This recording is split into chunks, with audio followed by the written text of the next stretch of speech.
It has been more than a year Huawei has been put on the entity list of the US Department of Commerce. Most of you should already know what has been transpired since then.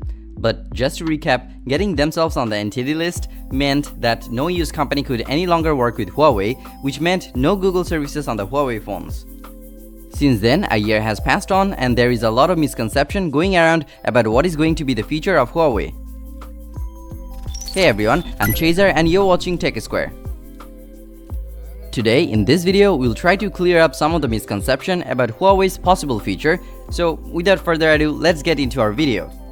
When the use ban first came out, many believed that Huawei is going to come up with their own operating system, HarmonyOS, which Huawei built from ground up and will run wearables, IoT devices, TVs and smartphones as well. Meant to be the alternative to Android OS, HarmonyOS is not the alternative just yet. Instead, for the foreseeable future, Huawei's intention seems to be to stick with Android for their smartphones. There are a few reasons behind it, and the first would be Huawei is still interested to work with Google, and so does Google. Although current situation does not allow both companies to do that, but if Huawei jumped ship with different OS right now, that would essentially shut the door for both companies to work on making smartphones in the future. So as I have mentioned earlier, HarmonyOS isn't the future of Huawei, at least for now. Anyways, since HarmonyOS isn't the feature for Huawei smartphones, then what HarmonyOS is for? And if HarmonyOS is not going to be the feature of Huawei smartphones, then how they're going to keep making smartphones that everyone can enjoy? We'll come back to HarmonyOS in a bit. For now, let's talk how Huawei is planning to keep making smartphones without the dependency on Google services. But before that, a sub would be nice and much appreciated. Right now, when you pick up a smartphone, you're met with two ecosystems, Apple's iOS and Google's GMS Android. What Huawei is trying here is create another player in the mix, HMS or HMS Android. To understand what it means for Huawei, first we need to look at Apple. If you look at the hardware of the smartphones made by Apple, they are crushed compared to the top-end Android counterparts. Especially if you look at the amount of RAM, the size of the battery, and camera specs. However, Apple builds the chip inside their phones and every aspect of their software is built around that hardware it runs on, which allows Apple to take advantage of every bit of the power of that hardware, making their phones super efficient. This is an advantage that most Android smartphones can't leverage, since the companies make the phones, buy the hardware from an external company while relying on software cores built by Google, which is another external company. Meanwhile, Huawei makes their own chipsets for their smartphones, and now with the US ban, Huawei is left to rely on their own software cores, which is not without its downside, but it also comes with unique precedence for Huawei as well. Before diving into what is that, let's see how GSM Android works. If you are an Android user, you may have noticed that your phone's main camera app takes amazing photos. But when you take photos through a third-party app like Instagram or Facebook, they're nothing like what you'd get from your regular camera app.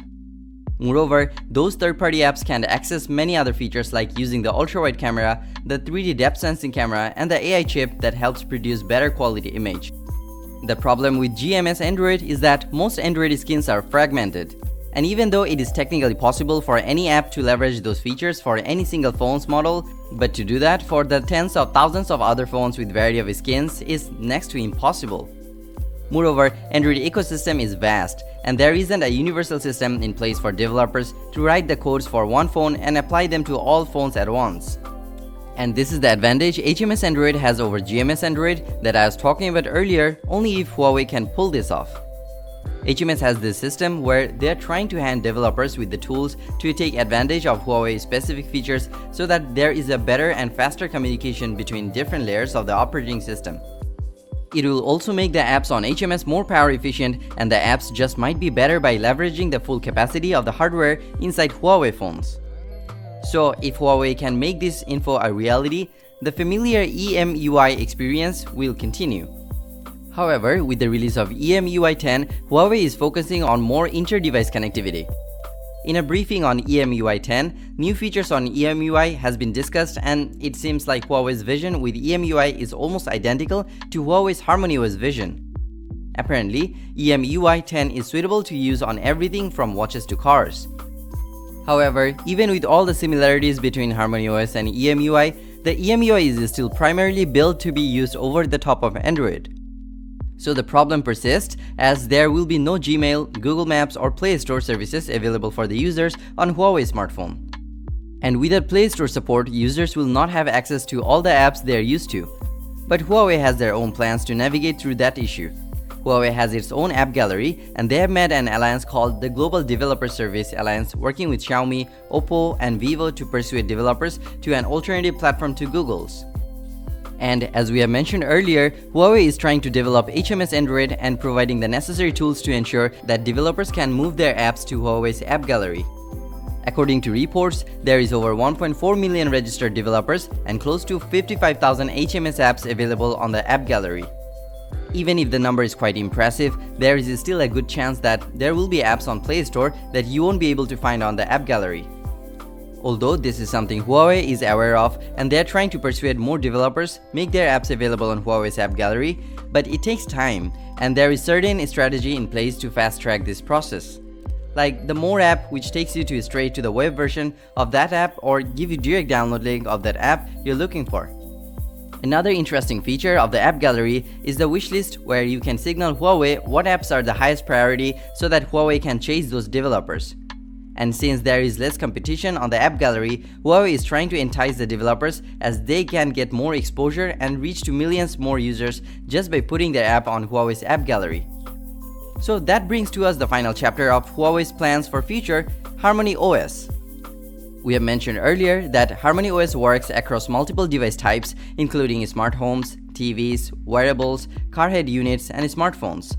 But Huawei has also confirmed that they don't have any plan to jump ship right now, as it will close the door on future partnership between Huawei and Google. Since Harmony OS is able to run low-power devices, so instead of replacing Android right now, Huawei plans to deploy Harmony OS in rollout fashion over the course of next few years on a range of products. If the current situation continues in future as well, then Huawei may eventually jump ship, but so far they have been using the open source part of Android with the plan to replace Google services that is no longer has access to their HMS. Hopefully, we'll know how the situation will unfold for Huawei within a couple of months. If we come across new updates, then we'll certainly let you know in another video. So that brings us to the end of our video. If you like this video, then hit the like and share with your friends. Comment down below to let us know your thoughts on Huawei's possible future and what do you expect from the company to do. For more videos like this, subscribe to our channel and press the bell icon to get notified for our future videos.